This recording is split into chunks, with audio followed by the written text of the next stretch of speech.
This is the joyride with the rainbow goddess, the rainbow goddess. This is the joyride with the rainbow goddess, the rainbow goddess. Riding on a horse, you can whip your Porsche. I've been in a van. Hello and welcome to the Plant-Based Party Power, where I teach you plant-based recipes.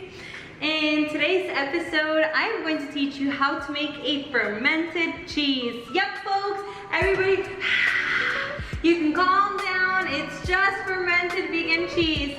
I know it's incredible, but it's true. It's here, the one and only, the fermented cheese. So I pretty much say that the number one ingredient for this one is going to be patience. And it's patience because since it is fermented, you need to give it some time to do its thing. And step one is going to be to watch my video about making sauerkraut, because that's going to be your starter, the juice from the sauerkraut. So I have my sauerkraut that I made a few days ago right here. It looks like it's done. It's got like little bubbles around it. I don't know if you can see right there. I did the smell test. Ooh.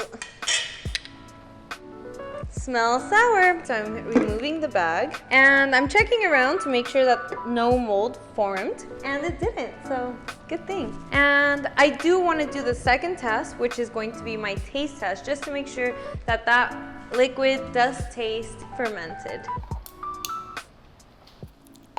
Yeah, that's good. Wait, I feel like I should have a second test. Don't double dip your spoon if you already tasted it, because that bacteria will get in there and that'll be very bad. Yeah. That went down the wrong side. Down the wrong tube, if you know what I mean.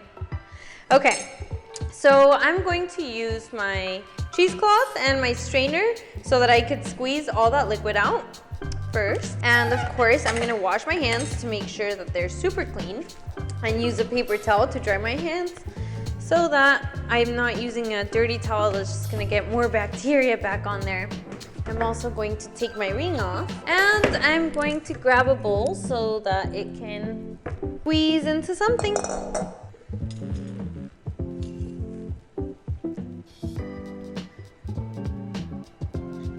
My camera died, but basically all I did was I used a cheesecloth to squeeze all the liquid out of my sauerkraut, and then that's ready. For this process, you're going to need a Vitamix. Yes, a Vitamix. I know I say it in I wish I was sponsored by Vitamix, because honestly, I'm just always like, buy a Vitamix.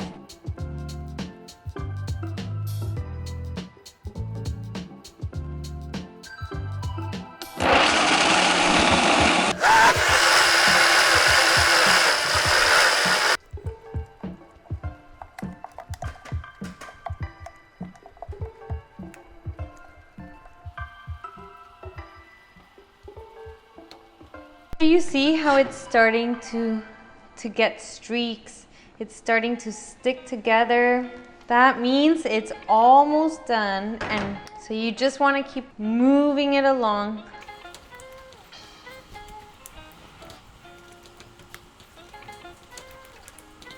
I would say it's about there, and so I'm going to turn off my flame, and then I'm going to just spread it out a little bit and grab an ice bath. Now that I have my ice bath, I can start to scoop my cheese in here to make it cool down very fast.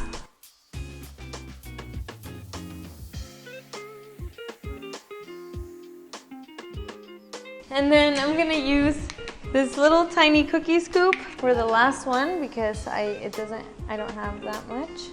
And we're just gonna let that sit there for 10 to 15 minutes. Meanwhile,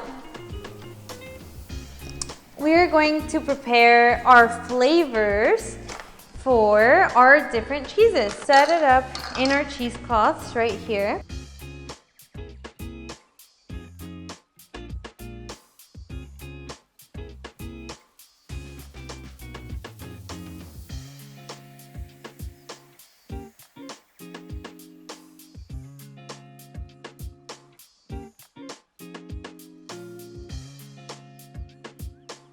Meanwhile, my cheese cooled down in the ice bath. I cleaned up the kitchen, And now it is ready to go into its little setup. So I'm gonna start with the little one. I'm going to put it in there, wrap it.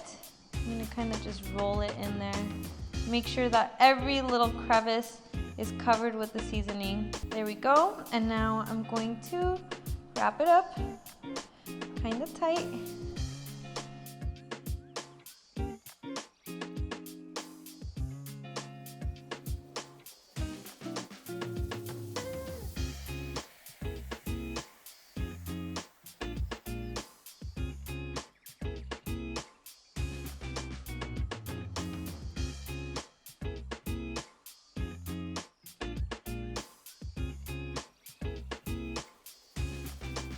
So I'm going to put them on here.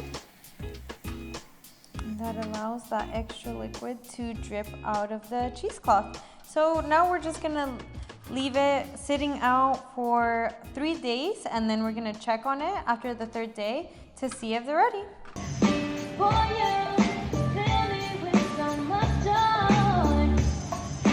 Okay, so it's been 3 days.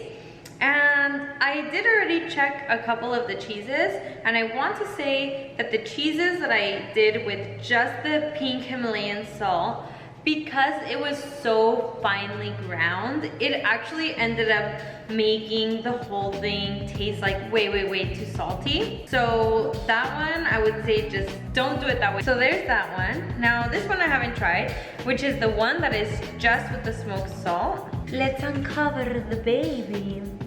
Oh, nice. What the towel also helps to do is it makes like a little dry crust for it. Let's see. And the consistency, I would say it's something between cream cheese and brie cheese. Okay, so let's test this one out. I like to try it first with like nothing else, because then the other flavors don't get in the way of me tasting its true essence.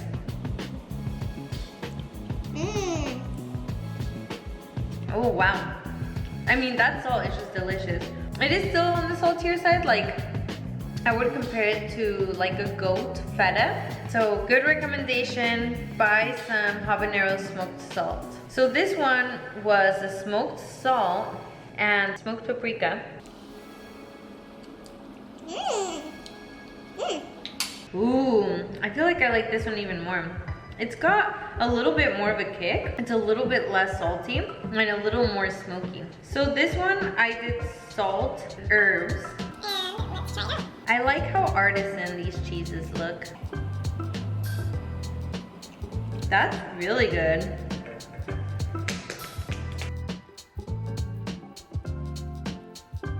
My other 2 sauerkrauts I had not tried yet because I did make them after I made the purple sauerkraut.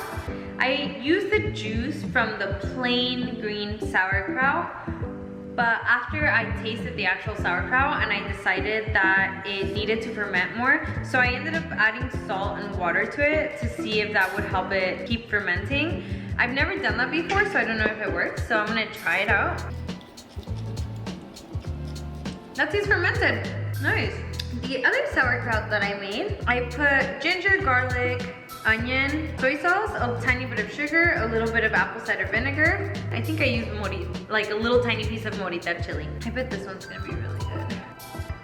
Oh, I don't know why I'm blowing on it. Oh, that one's good. That one's really good. So yeah, I'd say, ooh, my favorites are between the purple one and this one. This one, I love the complexity of flavors, but the purple one, of course, I love the colors. And then the green one, it's just, you know, if you're more like a vanilla kind of person. Well, I hope you enjoyed my video. Please like, subscribe, and hit that notification bell if you want to know every time I have a new video. Thank you for watching. Have a healthy, happy week.